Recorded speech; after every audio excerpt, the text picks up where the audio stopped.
genuinely believe they have the best of intent. And if you just listen to the establishment one more time, boy, then they'll really deliver, right? And if you cheer for them louder, they'll really deliver. And I swear to God, they genuinely believe it. Are they well read? Because it seems to me, in order to be able to have that level of self-belief, you need to really know what you're talking about. And I'm yet to see much evidence that that's the case. No, that's the other amazing part. They're actually really well educated, really well read. But since the bubbles are so strong and thick, it's like asking a fish, how's the water? And the fish says, what water? Right? So what they don't understand, this is the crux of what they don't understand, is that the establishment is built to preserve the status of the top 10%. And then most importantly, the top 1%, and then the top 0.1%, right? And since it's built on that, and almost all of the people in the establishment are at a minimum in the top 10%, at least in terms of socioeconomic status, and they grew up, most of them, not all of them, but most of them grew up in that context. When Joe Biden provides about 5 to 10%, or Barack Obama provides 5 to 10% change, they think, oh my God, this is amazing. My life was already great, and these saints have given me 5% extra positive change in their minds, right? Or 10% positive change. How could anyone complain? You guys are nuts. What I'm trying to get them to see is, no, brothers and sisters, but for the rest of the country, 60% of Americans live paycheck to paycheck. 5% change ain't going to get it done. They need 50 to 100% change, and you're not getting it because you just don't talk to folks like that, and you're not in that context. And when I say that, they think I'm the biggest radical ever. And by the way, now, of course, the new theory is, that's it. I've done the pivot, and I'm a right winger, and I've abandoned all my policies, and et cetera, et cetera. No, I've been saying the same thing for 20 straight years. Oh, you're not taking a hard turn to the right? No, not at all. So, and here's another thing. I talked about this on Lex's show, and I talk about it in my book, Justice Coming. And whenever we can have an actual conversation, I want people to get this through their heads. I just wrote a piece right before the election for Newsweek about it. There's two political spectrums. There's the left-right spectrum, but there's the one that nobody talks about, the populist versus establishment spectrum. So I am populist left. So you will see me have left-wing positions on many, many issues, the great majority of issues. But I also have a populist position. So that's what discombobulates them. They're like, no, if you're on the left, you have to be pro-establishment. I'm like, no, that doesn't make any sense at all. The left historically was not pro-establishment. You guys. And this is true. And it proves it with Kamala Harris's campaign on how many, establishment donors that she had. She was being funded by the corporations that y'all are so against, which is, it is a bit funny. Turn them that into pro-establishment through all the corporate donations, et cetera, et cetera. So that's why people are confused. Yeah, that pivot towards defending the people who have the most money, defending the people that have the most power, defending the people who are the most educated, seems to be turning the entire bar stool upside down compared with what traditionally were the values of the left, right? Working class, on class lines, not based on really that much else. Is it salvageable? Is it possible to try and bring this back around? Yeah, 100%. So look, first of all, Bernie almost won in 2016 and 2020. I mean, he lost by, the skin of his teeth. And that's only after the entire establishment coalesced and ganged up on him. And not just the politicians rallying around Joe Biden in 2020, but all of mainstream media, most importantly, MSNBC. They all said, oh, Bernie's a Nazi. He's going to execute people in Central Park, et cetera, which, who else did they call a Nazi? Oh, right, Donald Trump. So anytime anybody's an... Hold on, Cenk. Hold on. This is killing me. So you knew what, the pattern was, but you still went out there and called Trump a fascist and a dictator and all that. So you seen that they played the same game with Bernie Sanders. Then you turn around and fall for it with Trump? Yeah, see, that's what I'm saying. He be talking sense, but then I'd be like, bro, you be talking too much sense to the point where I'm looking at you like, yeah, but what was that whole shit with Trump about then? If you seen him do it to Bernie, then how couldn't you see the play with Trump? Outsider. Now, I have massive problems with Donald Trump. and I think I that what he did in bet. 2020 was unacceptable and un-American. So we can go back if Man, you we got 400 plus of y'all in here, man. Make sure to double tap the screen to like the video or the 3 dots up there in the corner. Let's get more people in on the conversation, guys. want to discuss and debate that. But he is trying to be a populist in his own way. I think it's a little fake. We can again debate and discuss that, but at least he's going in that direction. And Bernie is clearly a populist, and that is why the establishment hates both of them. But remember, they barely beat Bernie 2 times. So it won't be Bernie again. He's too old.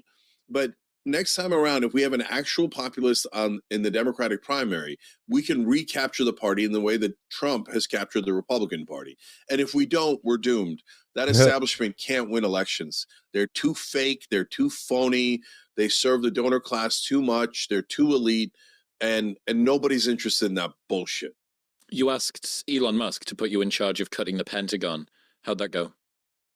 I'm weak. It's official. I'm now running the entire Pentagon because that's how it works. Yes. No, look, I thought it went The great. joke is apparently you just got to be a friend of a friend. You're going to get you a position in the White House Great. or the Pentagon. But the left doesn't think it went great. So let me explain. So Elon says I want to cut $2 trillion from the budget. In reality, there isn't $2 trillion to cut. All discretionary spending is only $1.7 trillion. But there is one place where you could have massive savings, and that's the Pentagon. And that's because they never pass an audit. This is their 7th straight audit that they failed. And they say that they generally can't account for half the money, which is over $400 billion. So I said on X, hey, Elon, put me in charge of the Pentagon. I'll cut $400 billion overnight. And hey, all of a sudden you're 20% of the way home to your goal, right? And he said, give me suggestions. So let's pause there. No Democratic leader has ever asked me for suggestions, even though I run the largest left-wing media network in the country. I love it. I love it. He's walking it back. He's like, you know what? I said that the right was the most intolerant. I said that the right was an echo chamber, but shoot, I was joking with Elon about running the Pentagon, and this man was like, bro, throw me some suggestions. I'd be happy to hear it. I'm like, oh, wait, hold on. You want to listen to me? You know, the left should have listened to Cenk, you know, seeing that he is one of their largest platforms that promote their ideology or that promote their candidates. So it is a bit crazy that they don't listen to this guy when he's obviously probably one of the most sensible Democrats they got. They've never asked why. Oh, populist. What would a populist know? He doesn't even support the donors. Terrible. We're never going to ask him, right? So Elon asked. Already, that's progress. That's already better than what I was getting from the other side. And so then the left goes, no, don't say that. Okay, but what do you want me to do? Lie? Do you want me to tell you that Kamala Harris and Joe Biden call me every other day? Like, oh, we're really interested in what populist left thinks. Oh, we're super interested in what our base wants. They're not at all interested in what their base wants. They pretty much hate what their base wants. So that's great. And then I gave him a suggestion, which was, hey, listen, if you want to cut in a real way, you'd have to, of course, do it line by line.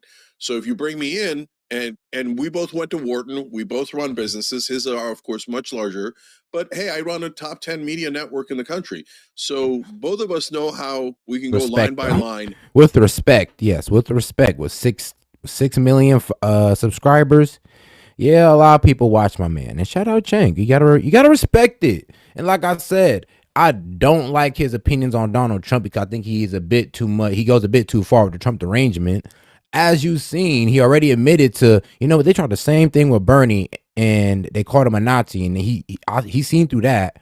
But when they did the same thing with Trump, when he sees that Trump is anti-establishment, he don't want to go to war, he's anti-war hawks, and they call him a dictator, you don't see the pattern there. You did not recognize it. The Trump derangement syndrome was that strong to cloud your judgment, and he's actually a smart guy. Let's be real. He's not like most of these liberals. Well, honestly, he's a populist. Let's be real. Populist. And cut things that are actually. He's not like most of the left. I'll just say that. And by the way, some of it is just corruption, just massive pork barrel spending. Okay, but for now, I can give you a suggestion of stop having the generals work for defense contractors. Because the minute they retire, they go work for the military industrial complex. And since they're going to get millions of dollars from those guys, what do they do before they retire? they give those same companies billions of dollars, sometimes hundreds of billions of dollars in contracts. That's an obvious, massive conflict of interest that any business person would understand, anyone with common sense would understand. And so then Don Jr. Jumped in and he said, that's a good idea. And we're already discussing it. Great. Okay, so you've got Elon certifying, and you've got the son of Trump stepping in as well. That's right. And then Donald Trump Jr. came back in and said again, hey, this is just common sense, and we should be going in that direction. So now if the left wants to complain, if they do it, because they haven't done it yet. If Elon and Trump and etc. cut the Pentagon or do a great rule about conflict of interest for the generals that the left has wanted for the last 20, 30, 40, 50 years. If they complain, oh, they did the thing we wanted, guys, then I can't help you, right? Yeah, if you can't take the win, I can't help you. I'm weak. I'm weak. He said if Donald Trump does it, even though it's what we wanted, we'll still be like, man, F him. And he just got it off our playbook, and it's like, damn, bro, you just can't take the win for the people. Well, what is this now? Is it about like what? Is it about the badge you can put on your shoulder? Or is this about helping the American people? At the end of the day, what is it about, the medals or helping the people? A lot of the time, like dollar bills or people. Purity is more important than victory. Oh, 100%. And unfortunately, that's one of the defining hallmarks of the modern left that I'm rebelling against. And so and look, I know, so both sides, again, misunderstand each other. And again, I'm bilingual. I used to be a Republican. I'm a progressive populist. I've been in both. Cenk. No, Cenk. You are now officially a Republican. Because come on back to us, Cenk. It's okay. You're coming out of it. It's okay. You've been disillusioned by Kamala Harris's loss. You've seen how crazy your party was being. And now you're on my man's podcast just pretty much letting us know that, you know what? Maybe I was wrong. Maybe I was wrong about Trump. Both camps. I understand both camps, and I speak both their languages. But they do not speak each other's language. So the left thinks, oh, it's all a trick, right? And there's good, valid reasons for thinking that, okay? But they think, oh, everyone on the right is a fraud, and that is not true. And they think, okay, if the minute you agree with them, they're not going to actually do that thing. Instead, they're going to use it to cut Medicare, Medicaid, all these other programs that we care about, and they're never going to actually do the thing that they said. Now, maybe that's true. And if that's true, well, okay, then I'll call them out on it. Problem solved, right? It's not like I'm going to go, oh, okay, they promised it, so I will let them cut all the programs that I care about, and I will not say anything. No, man, if anyone hasn't learned yet, I am uncontrollable. Okay, so you're not going to control me from the left or the right, the Democratic Party or the Republican Party. So if they do stuff I don't agree with, I'm going to not only call it out, probably going to yell at them, right? But if they say yes and then they do it, I am going, unlike everyone on the left, I'm going to take the fucking win, right? I don't think that part is complicated at all. All right, you got to respect that. You got to respect it. He's like, look, bro, if it gets the job done and helps the people, I'm just going to take the win. I don't care who does it. He don't care who does it. They're like Republican, Democrat, Independent, don't matter. Somebody just get the job done. I can only respect that. You've been talking a lot about something that I've been fascinated around the last few years, which is the intolerance of dissent from within the left. There's hypersensitivity around that. How frustrating is that to try and navigate? Yeah, but okay, so that is super frustrating. And there's an extra layer of it for me, but I also want to talk about the right a little bit too in a second. So, on the left, there's a thesis that if you agree with the right, even 1%, they will abuse it. So never agree with them. Okay, yeah, but that's going to lead to very unproductive conversations, right? And then there's also the thesis of if you're not at the most extreme maximalist position, your strategy is wrong. We should always defend the craziest shit our side has ever come up with in human history. I don't agree. I think that's a terrible strategy. And that's how we wound up at defund. Yeah, and Cenk, that's how you end up looking like an idiot on Piers Morgan's a lot of times, was you were defending the indefensible. It's like, how the hell do you defend transgender in sports and the whole transgender thing going on in y'all party? How the hell do you explain the whole immigration thing? Well, you just go, like I said, what you gonna do? Just all call us racist until we stop talking about it? Oh, because you called us racist, I'm gonna ignore the border problem. Please, please. It's not gonna work. So it is a bit funny how he's talking, but I do like to hear him come around. I love to hear a lefty come around. And yes, we do consider him on the left because who was he voting for? Kamala Harris. From the police, that's how we wound up. And did he not cry when Kamala Harris lost? Yes, he did. Transgender, undocumented immigrants getting free surgery, blah, blah, blah, blah, blah. Like I told him that is 98% of Americans are not going to be in favor of that. You're just flat out wrong. Like, and so if you tell someone on the left they're wrong, they get so hurt by that. They cannot stomach that. And one thing I'll give the right credit for is there's way more debate, right? I think in the old days, as in like first Trump term, there was no debate. Daddy Trump says it, everyone does it, period. Okay. And the right wing also has this massive intolerance, right? Intolerance for anyone on the left's opinion, generally speaking, although now we're building some bridges, but also intolerance for, I don't like that lifestyle. I wouldn't say that. Because like I said, a Biden supporter or a Kamala supporter can pull up to a Trump rally, but a Trump supporter can't pull up to a Kamala Harris rally. So I can't. I don't like to give the left that point. Like, there are intolerance on both sides. I'm like, I don't know about that. Well, you don't see Trump supporters out here trying to run over Kamala Harris signs, right? Okay, then. That lifestyle is bad. Hey, brothers and sisters, did you mean freedom or do you not mean freedom?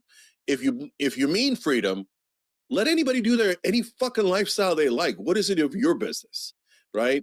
So, but again, I think these times are different. I think Trump 2.0, and I might be naive and I might be too hopeful, and I grant that to my friends on the left. But I sense an actual right-wing populist movement that might even push back against Trump. So, and I think the first place that pushback is probably going to come is Israel. But we'll see. Maybe I'm wrong. Maybe I'm a sucker. And maybe you guys will all just say, Daddy, I don't mean. I could see him getting pushed back for that.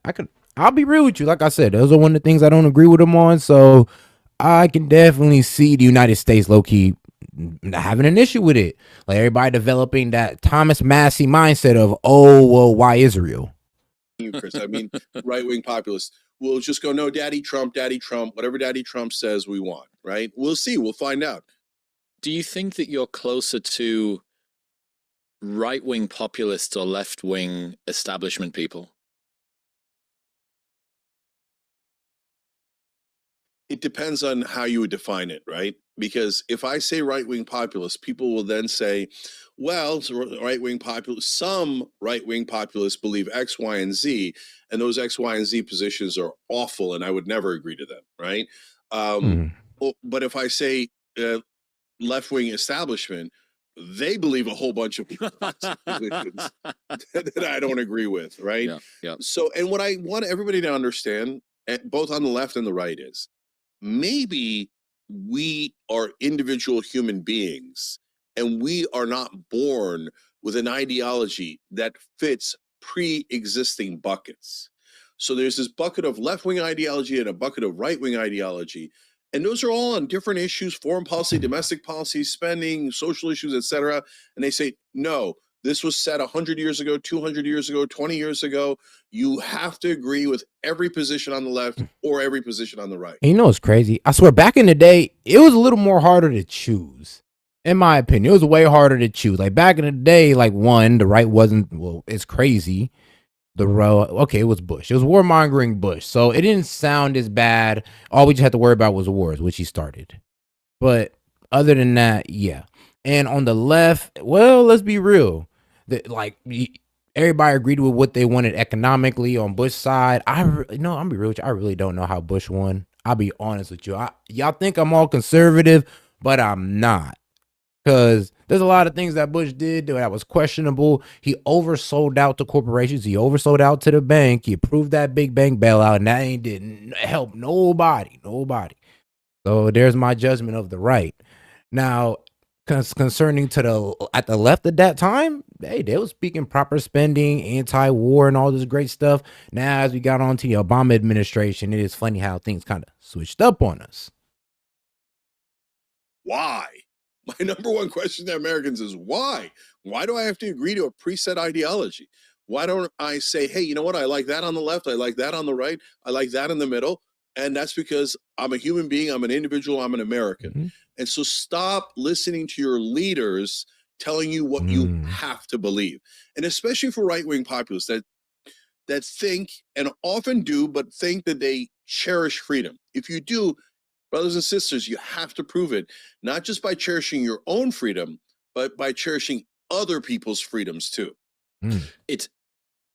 It's interesting to think about the way that the incentives align. You know, I had Anna on the show a couple of weeks ago, really interesting conversation for her too. And I asked her the question, can you see the incentives and the dynamics that cause people to go from left to right? Because I don't see very many people going from right to left. And I think that it's because of this sort of puritanical purity nature that you wouldn't be accepted with open arms.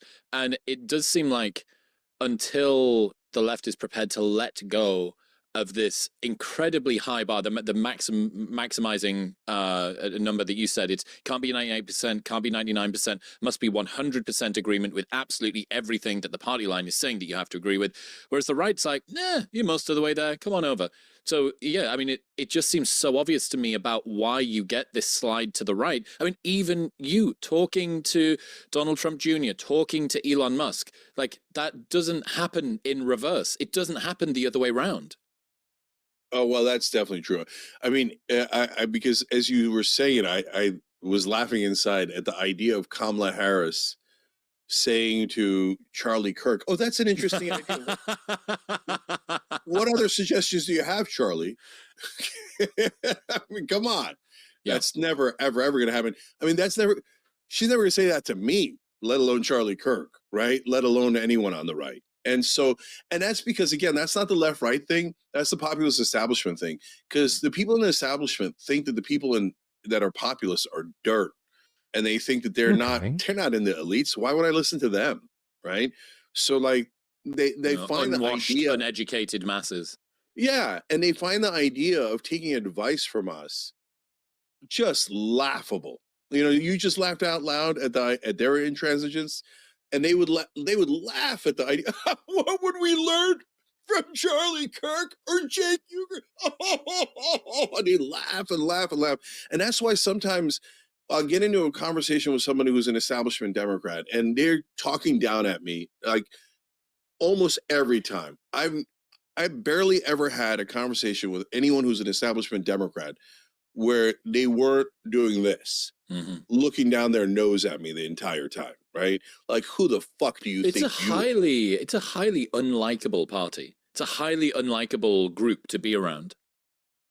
Yeah. So look, from their perspective, they would say, well, how about you guys? You guys keep attacking Muslims and transgender people and gay people and black people, et cetera. From their point of view, I know a lot of the right wing would disagree, right?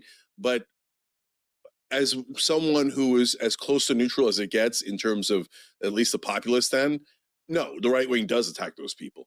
And maybe not to the degree that the View says, and maybe not in the same way that the View says, but are there attacks? Are there actual bills passed, et cetera? Yes, definitely. Okay. I mean, so both sides have reasons to distrust each other. Yeah, but okay, if they're doing it though, why do they got to make the claim so like outrageous? Just be honest about it. Okay, if they do, then just say what it is. If you kind of make it outrageous, then I'm gonna be real with you. Once we find out the real reason, we're honestly not gonna care. We're gonna care about the main point of that you lied and you said something so outrageous and it's not really what it is. Like, let's be real. So I hear what Cenk is saying, but yeah, you got to hold your side accountable because at the end of the day, you're saying that okay, yeah, it happens, but why are they making it so outrageous? Why are they sensationalizing it? Because it's probably not that big of a deal. But what I'm saying about the establishment Democrats is that they don't just distrust the right; they distrust populists that are on their side too, because they're elitist by nature. And by the way, that also is true of Republicans. But why I give the populist right credit is because they led a rebellion and a successful rebellion against establishment Republicans. So if I tell a Democrat Mitch McConnell is a piece of shit who took $1 billion from corporate donors and does anything a corporate donor asks him to do, they'll say, oh, of course that's true. Yeah, Mitch McConnell's the worst. If I say Nancy Pelosi did the same thing, they're like, oh, how dare you? She's an angel. When she took the same $1 billion, she did it for our well-being. I'm like, did she? Did she? Because I could show you all of her staffers that worked at health insurance companies and drug companies. And then all of a sudden we can't negotiate drug prices and all, and I can go on and on and on. Right. But on the other hand, so now when in the old past, when I talk to Republicans, they would say the same thing like, oh, how dare you? Mitch McConnell is the beloved Mitch McConnell who has given us everything we want, including the giant corporate tax cuts we wanted.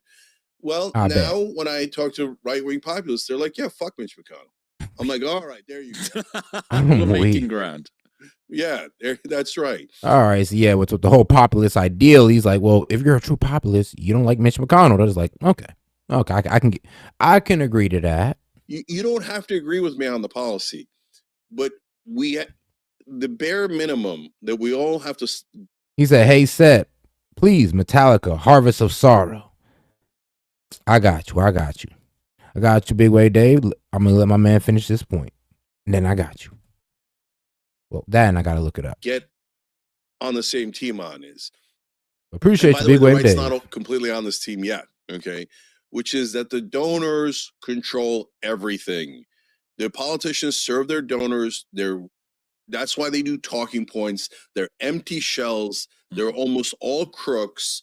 And whatever donor money is given to them, they serve that money 100%. Does that mean if the donors are so important, and I've heard this, I had Dean Phillips on the show at the start of the year, and I was digging deep into just how much time is spent fundraising and having to schmooze at cocktail hours and so on and so forth. It's like way more time than you spend actually legislating or doing your fucking job.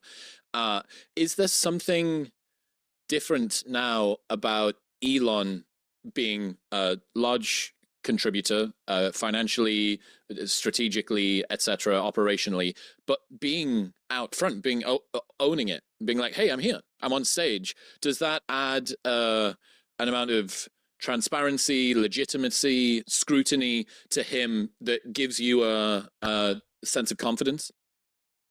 Not yet, no. Proof is in the pudding. Yeah, okay. And so proof's always in the pudding. And forever will be. You understand the structure of what I'm saying here, though, right? Of course I do. Yep. Yeah. So let me address it in a couple of ways. So first of all, does Trump serve the donors? Sorry, guys, but definitely yes. So Sheldon Adelson gave him $100 million in 2016, and then another $100 million in 2020 in campaign contributions through the PACs. And then Miriam Adelson, his wife, he's now passed away, gave him $137 million in this cycle. So that's over $330 million that the Adelsons, let's be honest, bribed Donald Trump. Okay, it's a legal bribe. And yes, the Democrats definitely do it as well. Both sides claiming only the other side does it is insanity, not remotely true. So what did Donald Trump do for the Adelsons? He moved our embassy because Sheldon asked him to. One of the upsides of Trump is that he can't help himself. He just says whatever's at the top of his mind, and that gives us we all know Trump extremely pro-Israel. That ain't new. Sense of authenticity. But the downside is he does confession after confession. And so he's like, okay, yeah, Sheldon gave me a lot of money, and so I moved the embassy. No, you're not supposed to give away foreign policy to a donor. Sorry. And then he gave Miriam Adelson the Presidential Medal of Freedom. For what, brother? Come on. For what? That's like our highest honor, and you're giving it to a donor's wife. So now what's important is not the past, but right now. So he appointed 4 people that are Team Miriam. Marco Rubio at State, Elise Stefanik as UN ambassador, Mike Huckabee as ambassador to Israel, and Mike Waltz as national security advisor. All 4 of those are neocons. They're war hawks, and they want more war, not less war. That is not what the base voted for. That is Team Israel versus Team America. I'm keeping it. All right, but what about the ones that aren't, Team Israel? Because obviously, and here's the problem that Cenk doesn't understand. You kind of got to work with Israel to win the election. There has not been one president that's been able to have an anti-Israel position and, maintain presidency. I mean, maybe not since the founding fathers. And it wasn't even made back then. So let's be real. Every president since Israel's inception has not been able to have an anti-Israel approach without losing their presidency or without ending up in a coffin. So let's be real here. You can't really expect Trump to do any different. Kamala Harris wasn't doing any different. She's married to somebody who's pro-Israel, ironically. Real. And by the way, I say the same exact things about Kamala Harris and Joe Biden. They totally sold us out because AIPAC gave over $11 million to Joe Biden throughout his career. It's his number one donor. They've given different groups have given over 10 million now, 5 million from AIPAC, 6 million from J Street to Kamala Harris. That's why they were willing to lose Michigan and the entire election rather than defy their donors. So now proof's going to be in the pudding. So that's one of his donors. I can give you many other examples. Now, when you turn to Elon, to your question, well, so on the one hand, he's more transparent about it. That's good. Yep. That's true, right? The Koch brothers hid in the shadows, and the right would argue, and I think there's some truth to it, that George Soros was in the shadows, right? I mean, I don't know about Elon being in the shadows, but George Soros, I mean, bro, he's in the shadows in a lot of countries. He's not just effing with American politics here. He's effing with a lot of countries. A lot of times the right will say, oh, yeah, would you ban George Soros' money from politics? And I'm like, yeah, of course I would. And they're like, yeah, would you ban union money from politics? Of course I would. I would ban all money from politics. That's the point. I don't want to cheat. And so that's the difference between a genuine populist and a partisan, right? So now Elon has a lot of interests, right? Let's keep it real. He and one of the people, and when he's doing efficiency in the government, if he gets rid of every regulator who regulates his businesses, that's super fishy, right? So is he going to do that or is he not going to do that? And, you know, and even Trump, he said it in one of the rallies because he can't help himself. He said, I used to be against electric vehicles, but Elon gave me a very strong endorsement. So now I'm pro-electric. Brother, you're not supposed to say it out. Okay, he did say that though. I wasn't so pro-electric, but now I like him. I'm like, well, that's why we like Trump though. He's honest. Loud, right? So I'm hoping against hope that right-wing populists even actually on hold them to account. And my side thinks I'm a sucker for that, and that right-wing populism is not genuine. And we have a musical interlude coming up in about a few minutes, man. Shout out Big Wave Dave. It's all fraudulent. They're all going to do whatever Trump and Elon says. So we'll find out. And their actions will tell us who was right and who was wrong. I've heard you talk about just sort of leaning back into the criticisms that occur internally. Oh, hey, Seth. And I do think that you're right. The right's not particularly good at taking criticism in the past, but recently it seems to be at least prepared to have the argument. But I've heard you highlight something I've noticed too, which is the Democratic leadership finding it. And we got 700 plus of y'all in here, man. Make sure to double tap the screen to like the video, or the 3